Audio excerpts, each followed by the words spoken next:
बिस्मिल्लाहिर्रहमानिर्रहीम। अस्सलामुअलैकुम। Welcome to Gohar Publishers. Our slogan is redefining the geography of education through digital resource for conceptual learning. My name is Hasib Yamin Khan and today we are going to discuss exercise 7.3. Exercise 7.3 से जाने से पहले हम इसके कुछ SLOs देख लेंगे कि हम इस लेक्चर में पढ़ने के बाद हम क्या जान पाएंगे कि पैरेललोग्राम क्या होती है और एल्टीट्यूड और height of a geometric figure क्या होती है और साथ हम एरिया ऑफ अ पैरेललोग्राम भी फाइंड करना इसमें सीखेंगे।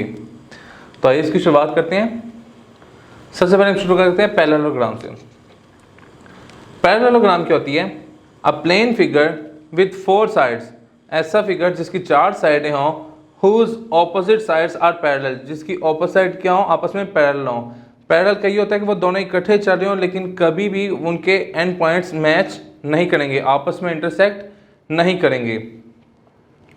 अ plane figure with 4 sides whose opposites are parallel and of equal length, और इनकी लेंथ भी क्या होगी? इक्वल होगी। एंड हाइट इज फिक्स्ड, और हाइट भी इनकी क्या होगी? फिक्स होगी। इज कॉल्ड पैरेललोग्राम, इसको हम पैरेललोग्राम कहते हैं। In parallelogram if we draw a perpendicular from any point of its opposite side, कहता है अगर किसी पैरेललोग्राम में आप कोई भी पॉइंट परपेंडिकुलर ड्रॉ करते हैं इसकी ऑपोजिट साइड के ऊपर, मतलब ये साइड है, इसकी ऑपोजिट साइड ये, आप यहाँ से कोई ड्रॉ करेंगे इसकी ऑपोजिट साइड के ऊपर, फ्रॉम एनी पॉइंट, किसी भी पॉइंट से, ऑफ इट्स ऑपोजिट साइड, इसकी ऑपोजिट साइड से, then this perpendicular is called height. तो ये जो परपेंडिकुलर इसका होगा वो इसकी क्या कहलाएगा? Height. And opposite side is called base, तो इसकी जो ऑपोजिट साइड होगी वो उसकी क्या कहलाएगी? बेस कहलाएगी।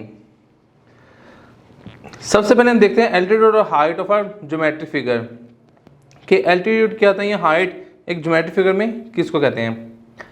Altitude of a geometric figure, geometric figure के अंदर जो एल्टीट्यूड होता है is the shortest distance from its top corner. ये क्या होता है कि इसका टॉप के साथ जो डिस्टेंस होता है वो कम से कम होता है, टू इट्स ऑपोजिट बेस, जो कि इसके सामने ऑपोजिट बेस होती है। इसको नीचे डायग्राम की शक्ल में दिखाया गया है कि अगर आप एक ट्रायंगल लेते हैं तो इसको आप इस पॉइंट से इसके ऑपोजिट पॉइंट पे एक परपेंडिकुलर ड्रॉ करते हैं, 90 डिग्री का एंगल ड्रॉ करते हैं, तो ये जो है ये इसकी क्या कहलाएगी? ये इसकी हाइट कहलाएगी या इसका एल्टीट्यूड कहलाएगी। अगर आप इसको ट्रेपीजियम में देखते हैं तो ट्रेपीजियम के अंदर देखें, जब हम इसके ऊपर से एल्टीट्यूड ड्रॉ करते हैं, इसका परपेंडिकुलर ड्रॉ करते हैं, तो यह इसकी क्या कहलाएगी? हाइट कहलाएगी, इसका एल्टीट्यूड कहलाएगी। इसी तरीके से अगर हम पैरेललोग्राम के अंदर देखें, हम इस पॉइंट से इसके ऑपोजिट साइड पे कोई ड्रॉ करते हैं परपेंडिकुलर, या हम इसके इस पॉइंट से परपेंडिकुलर ड्रॉ करते हैं, तो ये इसका क्या कहलाएगा? ये इसकी हाइट कहलाएगी, और ये इसकी क्या कहलाएगी? बेस, जिसके साथ ये जुड़ा हुआ है, तो ये भी इसकी क्या कहलाएगी? बेस कहलाएगी, और ये इसकी हाइट कहलाएगी। तो इस लेक्चर के अंदर हम पैरेललोग्राम को ही डिस्कस करेंगे।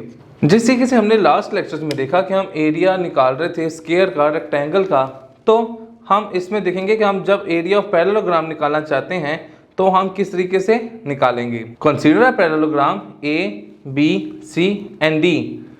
एक हमने पैरेललोग्राम है जो कि ए बी सी डी, उसका नाम मेंशन किया हुआ है। ड्रा अ परपेंडिकुलर ए ई, ए से आप परपेंडिकुलर ड्रॉ करें ई के ऊपर, जो कि ए कहलाएगा, फ्रॉम ए की तरफ से, to its opposite side B C, इसकी जो ऑपोजिट साइड है वो क्या है? बी सी लेंथ है। Here we get a triangle, कहता है जब हम यहाँ ड्रा करेंगे तो हमें एक ट्राइंगल मिल जाएगी, वो क्या है? Triangle A E B, as shown figure, जो कि फिगर के अंदर दिखाई गई है। Now cut this triangle A E B and paste it with the side D C. कहता है ये जो आपने ट्राइंगल जो है यहाँ जो थी, कहता है अगर आप इसको कट करके आप इस जगह पे पेस्ट कर दें डीसी वाली साइड पे, एज शोन फिगर, जैसे कि फिगर में दिखाई गई है, तो वो ये शेप हमें दे देगी। अगर हमने यहाँ से वो काट के उस पार्ट को हमने काटा और हमने इस तरफ पेस्ट कर दिया तो हमें इसने ये शक्ल दे दी। इन दिस वे, इस तरीके से, we get a rectangle A E F D. उसको काट के लगाने का मकसद क्या था? जब हम उसको काट के इस तरफ लगाएंगे तो हमारा वो क्या बन जाएगा? एक रेक्टेंगल बन जाएगी, जो कि क्या होगी? ए ई एफ डी, ये हमारी एक रेक्टेंगल बन जाएगी जो कि पैरेललोग्राम से हमने पैरेललोग्राम हमारी ABCD थी, उसको हमने किस में कन्वर्ट कर लिया, रेक्टेंगल AEFD।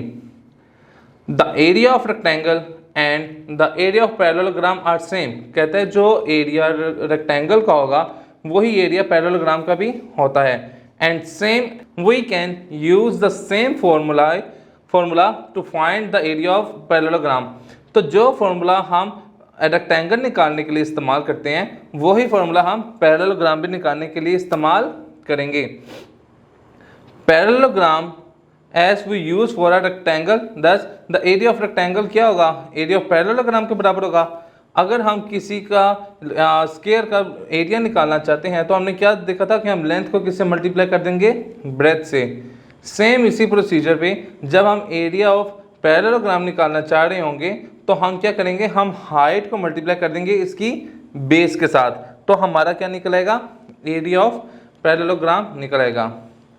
जी स्टूडेंट्स, तो इस लेक्चर में हमने देखा कि पैरेललोग्राम होती क्या है और हम किस तरीके से उसका एरिया और हम उसका पैरामीटर एरिया उसका फाइंड कर सकते हैं। और उसके लिए हमने देखा कि हम किसी भी पॉइंट से एक परपेंडिकुलर ड्रा करके उसकी ऑपोजिट लेंथ पे तो हम उसको एक रेक्टेंगल बना के उसका एरिया हम फाइंड कर सकते हैं। और फिर हमने एंड पे कंपेयर किया कि दोनों का एरिया और एरिया ऑफ रेक्टेंगल और एरिया ऑफ पैरेललोग्राम सेम होता है। तो आज तक के लिए इतना ही काफ़ी है। इंशाल्लाह नेक्स्ट सेक्शन में मुलाकात होती है। गौहर पब्लिशर ज्वाइन करने का शुक्रिया। अल्लाह हाफिज़।